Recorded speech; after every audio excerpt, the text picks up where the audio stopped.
Hi guys, I hope you're all well. This is another video in our 31 days of Halloween. Before I kick off, can you do me a really big favour and smash that like button?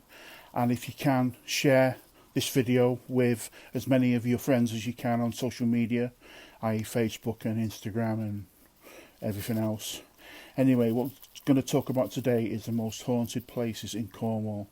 The reason Cornwall is because I live down here now, and it is amazing. Really long history of paranormal activity. Cornwall's wild landscape and history of wrecking and smuggling lends itself to tales of ghosts and paranormal phenomena.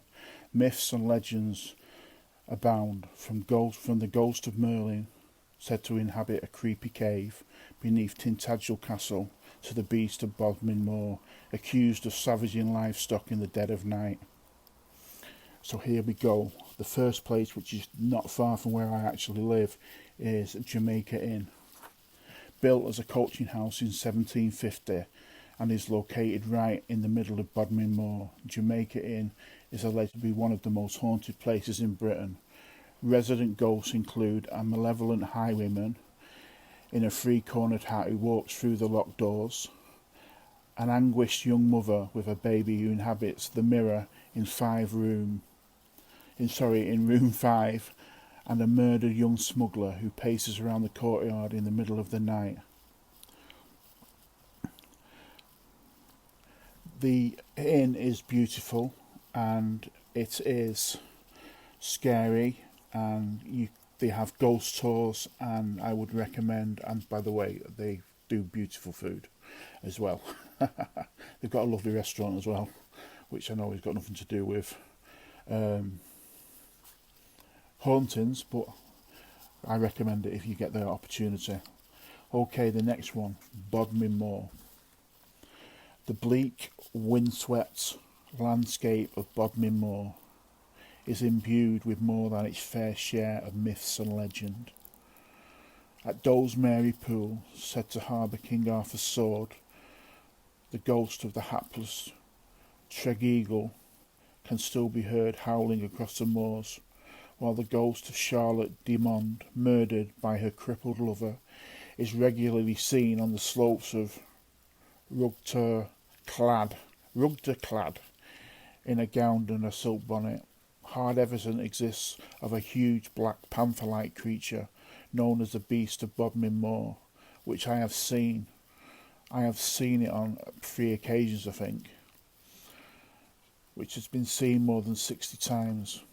Is given to savaging livestock in the dead of night. Bodmin Jail. Bodmin Jail was built in 1778, famous for its hugely popular and well-attended public hangings that took place outside until 1862. The jail is popular, yet having been turned into a museum with information about notable prisoners and details about their grisly crimes and sentences on display alongside the cells. Even just a glimpse from the road, Bodmin Jail is a creepy place. Descends into a cold and gloomy underground passages, and it is immediately clear why the jail was chosen to be part of a recent TV series about the most haunted places in Britain. Chapel Street in Penzance is our next port of call. Chapel Street is the oldest street in Penzance. It's stuffed with historical buildings, including 4 pubs, or 4 bars if you're in America, each with a tale to tell. The Union Hotel shelters the remains of the oldest Georgian theatre in the country, as well as the town's original assembly room built in 1791. Beat that, Trace.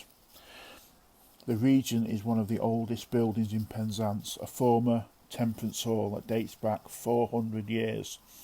The Turk's Head, a little further down the street, is the oldest pub in Penzance, while the Benbow, named after a famous 17th century admiral, is decorated with authentic cannons and figureheads brought up by divers from local wrecks. That's one for JD. Look out for the figure of a smuggler with a gun lying on the roof. Where should we go next on our haunted tour of Cornwall? Pendennis Castle. Pendennis Castle. Pendennis Castle, just outside Falmouth, was built by Henry VIII to protect the Carrick Road from invasion by the French and the Spanish. In 1646, the castle was the site of a famous siege during which royalists were trapped inside for 6 months and forced to eat their horses and dogs before surrendering.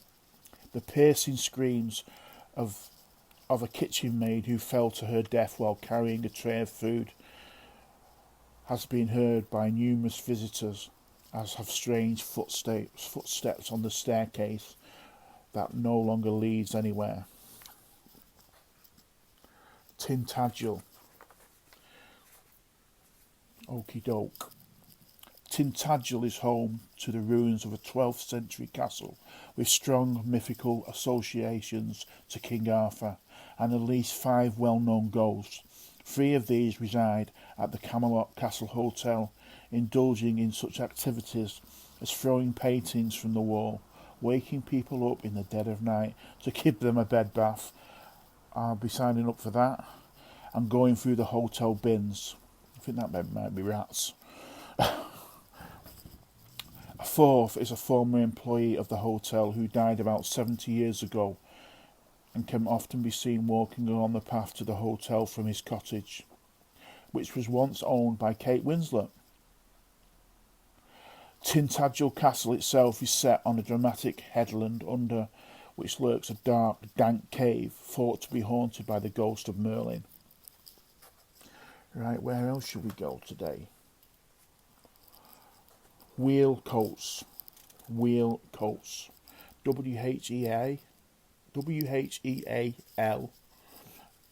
COATES. The mine at Wheels Coats near St Agnes. For anyone that doesn't know, St Agnes is absolutely beautiful, very picturesque, beautiful. Near St Agnes goes all the way down to the sea, which can be heard crashing against the rocks through the grate in the floor of the ruined Town Roth engine house, probably the most famous industrial building in Cornwall. The mine shaft is accessible at low tide through a large cave at the far end of the Chapel Porth beach. Legend has it that the mine is haunted by ghosts of many miners who died there working in extremely dangerous conditions. That will conclude my little tour of Cornwall and the haunted places, or some of the haunted places. It's just a few. I hope you've enjoyed listening, and remember guys, that like button, please. It really helps Tracy, and it really helps the videos to be recommended, because YouTube is being a pain at the moment. So anyway guys, I hope you've enjoyed it. You take care of yourselves. Happy Halloween and God bless. I'll speak to you all soon.